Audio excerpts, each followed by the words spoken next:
Hay una canción que Marco Antonio Solís compuso para la mujer que amaba. Una canción que escribió pensando en sus manos, en su voz, en la promesa de que estarían juntos para siempre. La escribió para ella. Y luego se la cantó a otra, en televisión nacional, frente a 60 millones de personas, mientras su esposa lo veía desde casa con un bebé de meses en los brazos. Esa canción se llama La pareja ideal. Y la mujer a quien le pertenecía nunca volvió a ser la misma. Pero esto no es una historia sobre una traición. Las traiciones duran lo que dura el escándalo. Esto es algo más oscuro, más silencioso, más difícil de nombrar. Esto es la historia de lo que le pasa a una persona cuando aprende desde los 10 años que su único valor en este mundo es lo que puede producir. Que el dolor no da derecho a parar. Que si lloras, lo haces entre bastidores. Que no importa lo que te arranquen, lo que te roben, lo que te maten, el espectáculo no se detiene. Beatriz Adriana Ruiz Sandoval lo aprendió antes de aprender a escribir correctamente su propio nombre. Y lo pagó con 4 paros cardíacos, un hijo muerto, propiedades desaparecidas, 18 años de silencio forzado y un contrato legal que la amenazaba con la cárcel si alguna vez contaba la verdad. Hoy vamos a contar esa verdad. No la versión que la industria permite. No la versión que los abogados de Marco Antonio Solís cerraron con un acuerdo de confidencialidad.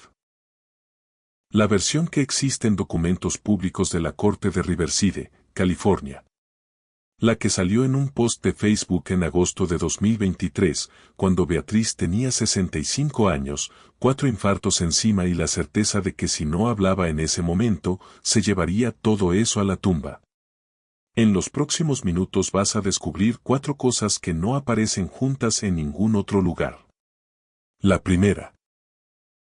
Lo que realmente ocurrió con las propiedades que Beatriz Adriana acumuló durante 30 años de carrera. 3 casas de 800 metros cuadrados, un estudio de grabación completo. ¿Cómo desaparecieron? ¿Quién se quedó con el dinero?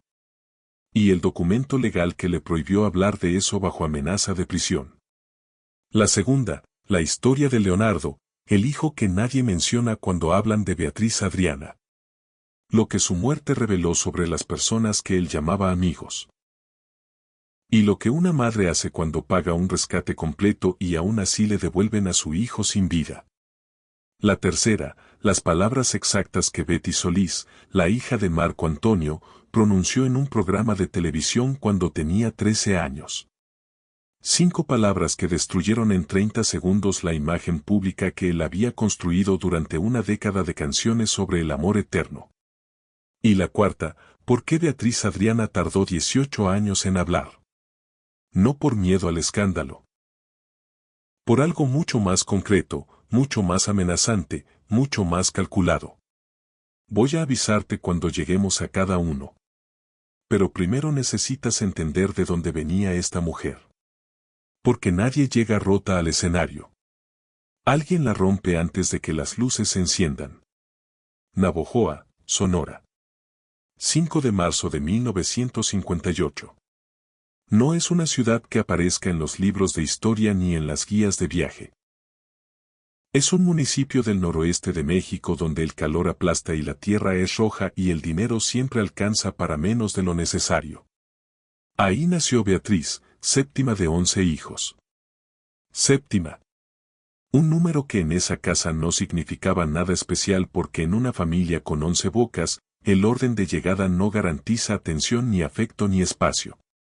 Solo garantiza que cuando te sirvan la comida, hay 10 personas que ya comieron antes que tú. Su padre era una presencia que fue disminuyendo hasta volverse irrelevante. Su madre, Aída de Saracho, era todo lo contrario, una mujer que cargó 11 vidas sobre su espalda en una época donde pedir ayuda equivalía a admitir derrota. La familia se instaló en Tijuana buscando lo que buscan todas las familias que se mueven hacia el norte, un poco más de posibilidad. No lo encontraron. Lo que encontraron fue a alguien que oyó cantar a Beatriz. Tenía 8 años cuando descubrieron que su voz era distinta. No es una frase poética. Es literal. Cuando Beatriz abría la boca, algo en el tono, en el vibrato natural, en la forma en que sostenía una nota sin esfuerzo aparente, hacía que la gente dejara de hacer lo que estaba haciendo. A los 10 años, esa voz ya tenía precio. Lucio Salazar, dueño del balneario El Vergel en Tijuana, la contrató para cantar los fines de semana. No para un concierto. Para entretener a las familias que iban a nadar, a comer, a beber cerveza bajo el sol del sábado. Una niña de 10 años. Parada en un escenario improvisado. Cantando canciones de desamor para adultos que no la escuchaban realmente, solo esperaban que los hiciera sentir algo mientras el día pasaba. Y el salario que ganaba iba directo a la casa. A las 11 bocas. A la renta. A la comida. Nadie le preguntó si quería. Nadie necesitaba preguntarle. Ella entendió antes de que alguien se lo explicara que su voz era el recurso más valioso que tenía esa familia y que los recursos no se guardan, se usan. Eso fue lo primero que aprendió sobre su propio valor, que existía para ser utilizada. 2 años cantó en El Vergel. 2 años de domingos perdidos, de tardes que otras niñas pasaban jugando mientras ella aprendía a leer el humor del público, a sonreír cuando estaba cansada, a no bajar el micrófono aunque la garganta le ardiera. Y entonces apareció Angélica María. La novia de México no llegó al balneario buscando a Beatriz. Llegó por casualidad, o por ese tipo de coincidencia que solo parece casual cuando ya pasó. La escuchó cantar una sola vez y tomó una decisión que cambió el rumbo de 2 vidas, aunque solo una de las dos entendió completamente lo que eso significaba. Esta niña tiene que estar en la televisión nacional, dijo. Y Beatriz, 12 años, fue puesta en un avión con destino a Ciudad de México. Piensa en esa imagen un momento. Una niña de 12 años que nunca había estado sola, que creció apretada entre 10 hermanos en una casa donde la privacidad era imposible. Que conocía Tijuana, el balneario, el trayecto de su casa al escenario y de regreso. Esa niña sube a un avión y aterriza en una ciudad de 9 millones de personas para presentarse en el programa de televisión más visto del país. Siempre en domingo. Raúl Velasco. El hombre que podía hacer o borrar una carrera artística con una sola decisión. Beatriz cantó. Y algo sucedió que en 50 años de ese programa no había sucedido antes ni volvería a suceder después. Regresó el siguiente domingo. Y el siguiente. Y el siguiente. 64 veces consecutivas. Más de un año completo, cada semana, sin fallar una sola vez. Un récord que nadie ha igualado y que probablemente nadie igualará porque hoy ese programa ya no existe y el mundo de la televisión que lo hacía posible tampoco. Pero mientras Beatriz acumulaba apariciones y el público la aplaudía y su nombre empezaba a sonar en todo el territorio mexicano, algo ocurrió que no estaba en ningún guión. Su madre murió. Doña Aída de Saracho sufrió un paro cardíaco en Tijuana. Y Beatriz estaba en Ciudad de México, grabando, sonriendo, siendo Beatriz Adriana la estrella, siendo el producto que todos esperaban ver cada domingo. No estaba ahí cuando su madre dejó de respirar. No alcanzó a despedirse. No escuchó ninguna última palabra ni dio ningún último abrazo. Tenía 12 años y estaba completamente sola en una ciudad que no conocía, famosa y huérfana al mismo tiempo, con la única certeza de que el espectáculo no se detenía porque una niña necesitara llorar. Firmó su primer contrato discográfico a los 13 años. ¿Tenía opciones? En teoría, sí. En la realidad de esa familia, de esa época, de esa niña que ya cargaba el peso económico de 10 hermanos sobre sus hombros de adolescente, no. La firma fue inevitable. Como todo lo que vino después. Lo que construyó Beatriz Adriana entre los 13 y los 25 años es difícil de resumir porque los números suenan a exageración aunque sean verificables. A los 14, representó a México frente a los reyes de España en el Palacio Real. La niña de Navojoa que cantaba por monedas en un balneario, parada ante la realeza europea, y cuando terminó la última nota, los reyes aplaudieron de pie. A los 15, debutó en el cine con María Elena Velasco, la India María, la comediante más querida del país. El 5 de agosto de 1973, en el Teatro $1 Million de Los Ángeles, frente a 1.500 mexicanos que habían cruzado la frontera buscando lo que México no les daba, Beatriz cantó El hijo desobediente y el teatro explotó. 15 minutos de aplausos sin parar.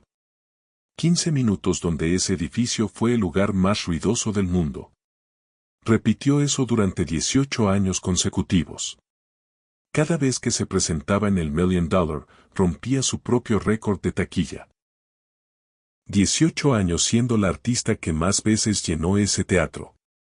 Un promedio de 5 películas por año durante una década. Más de 40 películas. Más de 30 álbumes.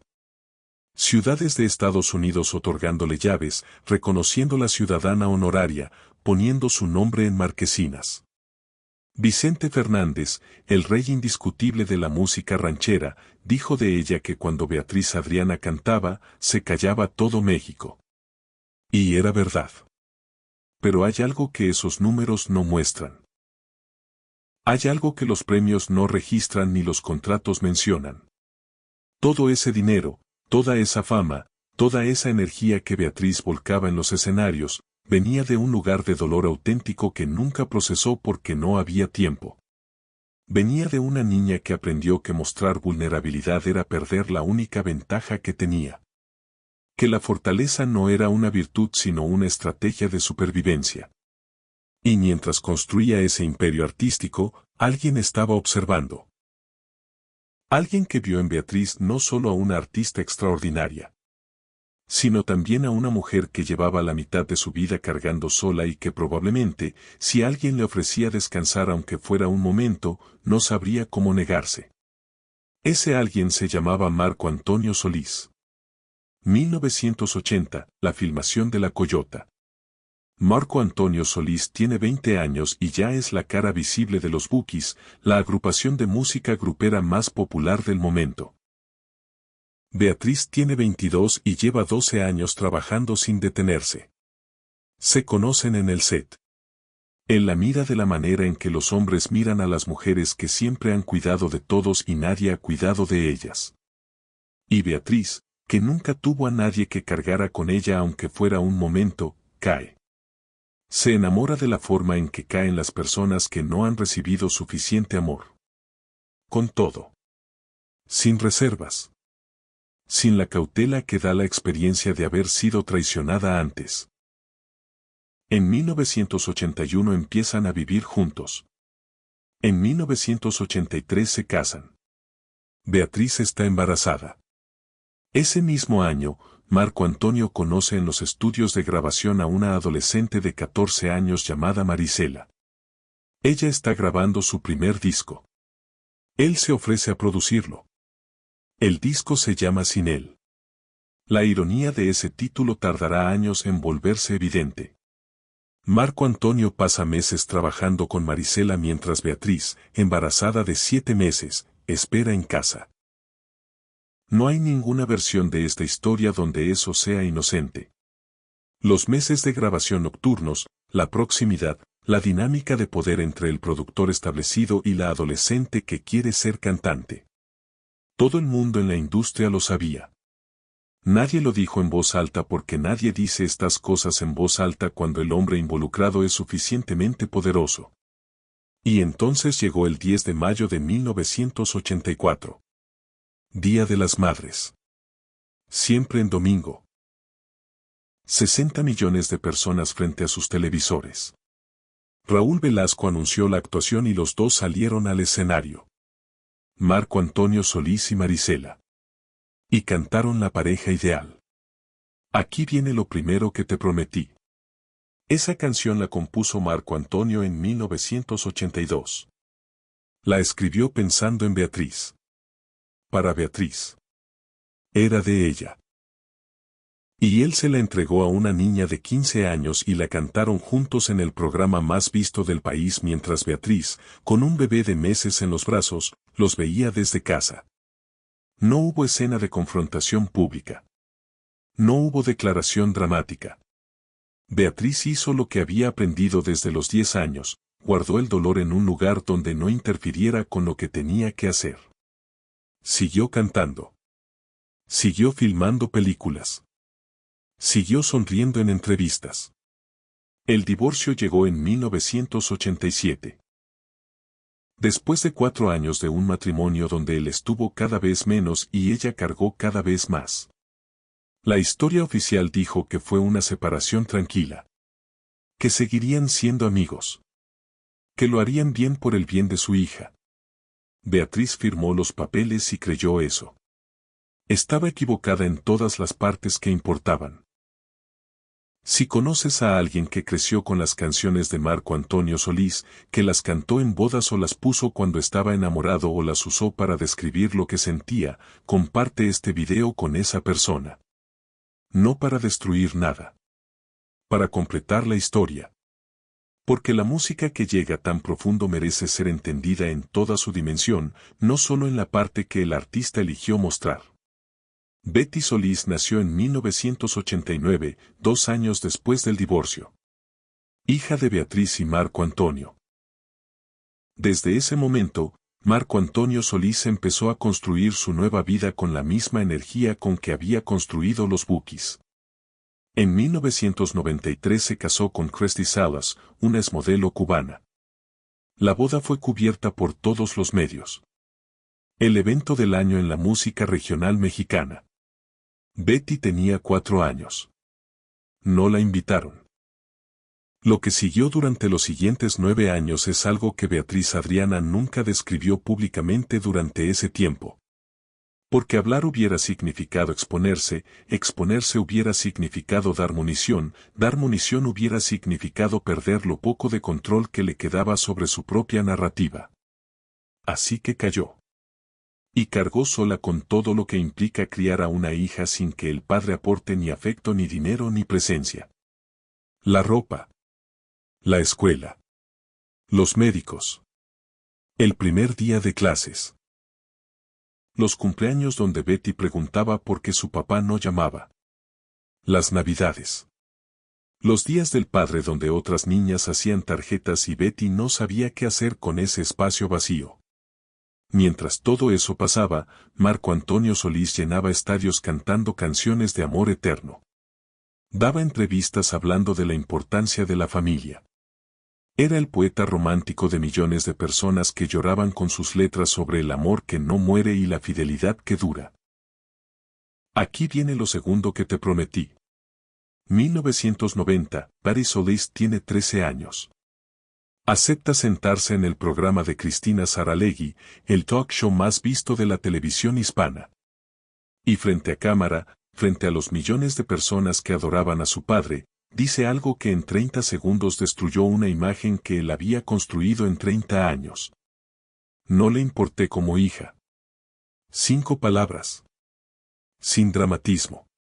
Sin llanto. Con la serenidad fría y exacta de alguien que ha tenido años de procesar una verdad y ya no le tiene miedo. 13 años. Dice que fueron 13 años de contacto mínimo. No de ausencia geográfica inevitable. No de una guerra legal que se lo impedía. De decisión. Marco Antonio Solís decidió, activamente, no ser parte de la vida de esa niña. Y cuando los periodistas, inevitablemente, buscaron al padre para que respondiera, él usó la única defensa disponible. Dificultades con la madre que complicaban la convivencia. Betty lo desmintió en ese mismo programa. Mi mamá nunca me impidió verlo. Yo quería verlo. Él no quería verme. Palabras de una niña de 13 años que entendía perfectamente la diferencia entre no poder y no querer. Beatriz nunca organizó ninguna campaña mediática. Nunca dio una entrevista atacando a Marco Antonio. Simplemente cargó, como siempre había cargado, mientras el hombre que le prometió amor eterno seguía construyendo su legado con canciones que hablaban de exactamente lo contrario de lo que vivía en privado. Beatriz Adriana tuvo otro hijo antes de ser famosa. Se llamaba Leonardo Martínez. Era hijo de una relación anterior, no de Marco Antonio Solís. Y quizás por eso, quizás porque no tenía el apellido que vende titulares, la historia de Leonardo rara vez aparece cuando hablan de Beatriz Adriana. Tenía 21 años en julio del año 2000. No quería ser artista. No quería el mundo de reflectores y contratos y escándalos que rodeaba a su madre. Solo quería vivir en Tijuana, trabajar, tener amigos, hacer lo que hacen los jóvenes de 21 años que no tienen nada que demostrar ni nada que esconder. Uno de esos amigos se llamaba Aquiles Vergis. Aquí viene lo tercero que te prometí. 14 de julio del año 2000. 4 de la mañana. El teléfono de Beatriz sonó. Del otro lado, una voz que ella no reconocía, diciéndole algo que ninguna madre está preparada para escuchar. Tenemos a tu hijo. El secuestro lo planeó Aquiles Vergis. No un cártel que detectó una oportunidad desde afuera. No extraños que investigaron a la familia desde la distancia. El hombre que comía en casa de Leonardo, que conocía su rutina, que sabía exactamente cuánto podía pagar Beatriz Adriana, ese hombre lo entregó. Porque tenía una deuda con narcotraficantes que no podía saldar de otra manera y vio en su amigo la solución más rápida. Los secuestradores pidieron $800,000. Beatriz no los tenía. 30 años de carrera, millones de discos, miles de presentaciones, y no tenía $800,000 disponibles porque el dinero que ganó se fue en 10 hermanos que sostener, en propiedades, en el divorcio, en criar sola a Betty durante una década sin un centavo de pensión alimenticia. Así que hizo lo que hace una madre cuando no tiene opciones, llamó a quien pudo. Llamó a Maribel Guardia. Llamó a Joan Sebastián. Y llamó a Marco Antonio Solís, el hombre que abandonó a su hija durante 13 años, el hombre que le robó una canción y le prometió amor eterno y le falló en cada promesa que hizo. Marco Antonio mandó dinero. No todo. No suficiente. Pero mandó algo. Beatriz juntó los $800,000 vendiendo joyas, hipotecando lo que tenía, cobrando cada favor acumulado en 3 décadas de industria. Los juntó en días porque los días eran lo único que tenía. Pagó el rescate completo. Y le devolvieron a su hijo muerto. Lo encontraron en un basurero en Montebello, Tijuana. Había sufrido violencia extrema.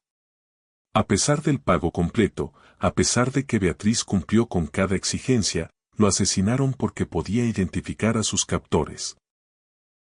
Porque Aquiles Vergis, su amigo, estaba involucrado y no podían dejar testigos. Los responsables fueron capturados. Humberto Uribe Monroy y Arturo Pérez Ayala, un ex policía municipal que usaba lo que sabía del sistema para servir al cártel. Fueron sentenciados. Están en prisión. Leonardo sigue muerto. Beatriz Adriana dio una declaración pública tiempo después que sorprendió a todos los que esperaban escuchar rabia. Dijo que perdonaba a los asesinos de su hijo. No por ellos. Por ella. Porque el odio, dijo, ya le había quitado demasiado y no iba a dejarle quitarle también el resto de la vida. Ese perdón le costó más de lo que cualquier entrevistador que lo celebró públicamente puede imaginar. Si llegaste hasta aquí es porque este tipo de historias te importan. Las que no salen completas en los medios. Las que requieren que alguien investigue documentos judiciales y testimonios y se tome el tiempo de unir las piezas. Suscríbete y activa la campana. Cada semana hay una historia más que merece ser contada así. El primer infarto llegó en 1991. Beatriz tenía 33 años. Muerte clínica. Eso es lo que los médicos documentaron. Su corazón se detuvo. Durante varios minutos no hubo latido, no hubo oxígeno llegando al cerebro. Los médicos trabajaron para revertirlo y lo lograron. Beatriz regresó. Dijo después, en una entrevista, que vio una luz y sintió paz. Que escuchó voces de personas que ya no estaban, incluyendo a su madre. Que tuvo que elegir entre quedarse en ese lugar sin dolor o regresar. Y que regresó por Betty, porque si moría, Betty quedaba completamente sola con un padre que había elegido no existir en su vida. Así que regresó al dolor, a la responsabilidad, a la carga, porque alguien la necesitaba y eso siempre había sido suficiente razón para seguir. Los médicos le dijeron que redujera el ritmo. Que el estrés era incompatible con un corazón que ya había fallado una vez. Que tenía que cuidarse. ¿Cómo le dices eso a alguien que aprendió a los 10 años que detenerse equivale a dejar de valer? Beatriz no redujo el ritmo. Continuó. Y cuando llegó el año 2000 y el asesinato de Leonardo y el peso de eso que no tiene nombre en ningún idioma, el peso de enterrar a un hijo que tenías que haber podido salvar, su corazón volvió a ceder. Segundo infarto. Y luego vino lo que quizás fue la batalla más calculada y más cruel de todas. No la que libraron los secuestradores. No la que libró el dolor. La que libró un hombre con suficiente dinero para contratar los mejores abogados del estado de California. 3 de marzo de 2005. Corte de Riverside, California. Han pasado 5 años desde la muerte de Leonardo. Betty tiene 16 años. Y Beatriz Adriana, mirando a su hija, mirando el futuro que tiene que asegurarle, toma la decisión que debió haber tomado años antes. Demanda a Marco Antonio Solís. Los cargos son 3 y cada uno es una pieza de un rompecabezas que lleva 18 años construyéndose. El primero, bigamia. El divorcio que firmaron en México en 1987 nunca fue registrado legalmente en Estados Unidos. Lo que significa que cuando Marco Antonio se casó con Christy Salas en 1993, bajo la ley estadounidense, técnicamente seguía casado con Beatriz. 12 años de bigamia documentable. El segundo, 15 años de pensión alimenticia no pagada. Desde 1989, cuando nació Betty, hasta 2005. 15 años en que uno de los cantautores más exitosos y mejor pagados de la música latina no aportó nada para el sostenimiento de su hija. 15 años en que Beatriz cubrió todo, absolutamente todo, mientras él llenaba estadios. El tercero, propiedades. Durante el matrimonio adquirieron bienes juntos en California. Casas, inversiones, un estudio de grabación. Después del divorcio mexicano, Marco Antonio vendió esas propiedades y se quedó con el dinero íntegro. Sin consultar. Sin dividir. Sin dejarle a Beatriz lo que legalmente era la mitad de ella. Aquí viene lo cuarto que te prometí. La respuesta de Marco Antonio Solís no fue negociar. No fue reconocer ninguna responsabilidad ni ofrecer ningún acuerdo discreto. Fue contratar a los mejores abogados que el dinero puede comprar y lanzar una contraofensiva diseñada específicamente para destruir a Beatriz financieramente, no para ganar un caso justo. El juicio duró 2 años. 2 años de audiencias y declaraciones y documentos y costos legales que Beatriz tenía que cubrir mientras seguía trabajando, mientras seguía presentándose en escenarios, mientras seguía siendo la artista que el público esperaba ver. En 2007, el juez falló en contra de Beatriz en todos los cargos. El divorcio mexicano, determinó, era válido bajo la ley de California. No hubo bigamia legalmente reconocible. No había obligación retroactiva de pensión alimenticia bajo los términos del caso presentado. Las ventas de propiedades, legales. Y además, Beatriz fue condenada a pagar los costos legales de Marco Antonio Solís. Aproximadamente $1,5 millones de pesos. Piensa en esa cifra. Una mujer que perdió a su hijo, que cargó sola a su hija durante 15 años, que construyó un patrimonio con 3 décadas de trabajo sin descanso, es condenada a pagarle al hombre que la abandonó, al hombre que vendió sus propiedades, al hombre que no dio un centavo por su hija. Pero lo peor no fue la multa. Lo peor fue la cláusula que Beatriz tuvo que firmar como condición del acuerdo final. Una cláusula de confidencialidad. Prohibición total de hablar públicamente sobre el caso, sobre el divorcio, sobre las propiedades, sobre Marco Antonio Solís en ese contexto. Si rompía ese silencio, podía ser demandada nuevamente. Podía ir a prisión por desacato. Le cerraron la boca con un contrato. Y Beatriz Adriana, que había aprendido desde los 10 años que el espectáculo no se detiene, firmó. Y cayó. 16 años más. Tercer infarto en 2007. Lo que sigue es difícil de describir porque es la historia de algo que no ocurre. El silencio no tiene eventos. El silencio no tiene fechas que marcar. El silencio es simplemente la acumulación de todos los momentos en que alguien tiene algo que decir y no puede decirlo. Durante 16 años, Beatriz Adriana vio a Marco Antonio Solís seguir siendo adorado. Siguió escuchando sus canciones en la radio, esas canciones de amor fiel y parejas ideales y amor eterno. Siguió respondiendo entrevistas donde le preguntaban por él y tenía que decir que todo estaba bien, que se llevaban bien, que había mucha agua debajo del puente pero todo estaba bien. Porque si no lo decía, iba a la cárcel. Y mientras ese silencio se extendía, su cuerpo siguió pagando la cuenta de todo lo que no se procesó. El cuarto infarto llegó silenciosamente, sin anuncio, como llegan las cosas que el cuerpo ya no puede contener más. 4 veces el corazón de Beatriz Adriana se detuvo.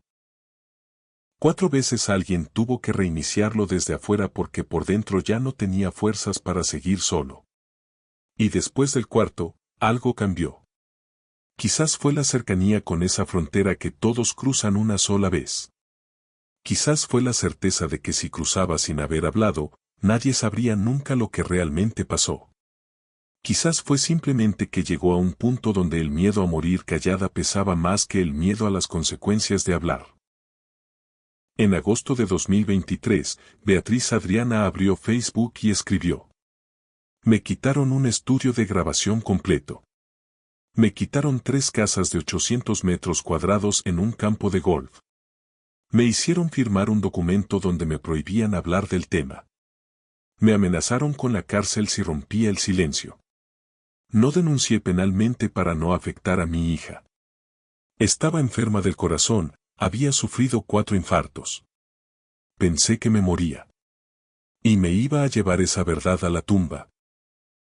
Y al final, una línea que es tanto una declaración como un desafío a cualquiera que quiera verificar o desmentir lo que escribió. El expediente existe en la corte de Riverside, California. Es público. Cualquiera puede consultarlo. No hubo rueda de prensa. No hubo exclusiva con una revista. Fue un post de Facebook. Una mujer de 65 años con 4 infartos encima, eligiendo el canal más directo disponible para decir lo que llevaba 16 años sin poder decir. Beatriz Adriana tiene 66 años. Vive en California. Ya no llena el teatro $1 Million. Ya no graba discos que vendan millones. Ya no aparece en los programas donde Vicente Fernández dijo que cuando ella cantaba se callaba todo México. Su voz, esa voz que la naturaleza le dio como compensación por todo lo que la vida le quitó, ya no tiene la potencia que la hizo leyenda. Su corazón ya no soporta el ritmo que exige una carrera en los grandes escenarios. Pero hay algo que no se perdió y que ningún proceso judicial puede confiscar y ninguna cláusula de confidencialidad puede borrar. El hijo desobediente todavía suena en las fiestas mexicanas. El cofrecito todavía hace llorar a las mujeres que reconocen en esa letra algo que vivieron. Sus películas todavía circulan. Su voz grabada sigue existiendo en discos que vendió, en presentaciones que filmaron, en ese archivo imposible de borrar que construyó durante 3 décadas de trabajo sin descanso. Marco Antonio Solís sigue siendo una superestrella. Sigue llenando estadios. Sigue siendo el poeta romántico de millones de personas que cantan sus canciones sin saber que algunas de esas canciones fueron escritas para una mujer a quien luego le robó lo que la ley le correspondía mientras pagaba abogados, para silenciarla. El mundo no castiga a los hombres por ser malos padres si son buenos artistas. El mundo no compensa a las mujeres por cargar con todo si ya no pueden vender. Eso es lo que la historia de Beatriz Adriana revela con una precisión que ningún análisis sociológico puede mejorar. No es una historia de mala suerte. Es la historia de un sistema que le enseñó desde los 10 años que su valor era su producción, que usó exactamente esa lógica para extraerle todo lo que pudo durante 50 años, y que la soltó cuando ya no producía al mismo ritmo. Y ella, que nunca aprendió a detenerse, que nunca tuvo permiso para detenerse, sobrevivió de todas formas. 4 veces el corazón se detuvo. 4 veces regresó. Eso también es parte del legado. Antes de cerrar, una pregunta que quiero que te quedes pensando. Beatriz Adriana aprendió desde los 10 años que su valor dependía de lo que producía. Que detenerse era perder. Que el dolor no da derecho a parar. Nadie se lo dijo con esas palabras. Se lo enseñaron todos los días con lo que le pedían, con lo que le quitaban cuando dejaba de dar, con lo que le aplaudían cuando seguía aunque estuviera quebrada. ¿Cuántas personas conoces que aprendieron exactamente lo mismo? ¿Cuántas lo siguen viviendo sin reconocerlo?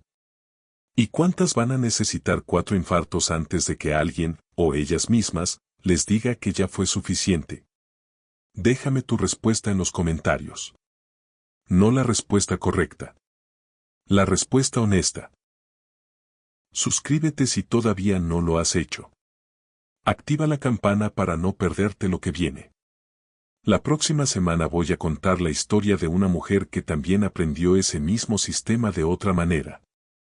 También desde adentro de la industria del entretenimiento mexicano. También con un precio que nadie en los medios quiso calcular en voz alta. Una historia que lleva décadas esperando que alguien la cuente completa. Y hay una pregunta en el centro de esa historia que no tiene respuesta cómoda. Una pregunta que, cuando la escuches, no vas a poder sacudirte fácilmente. Nos vemos ahí.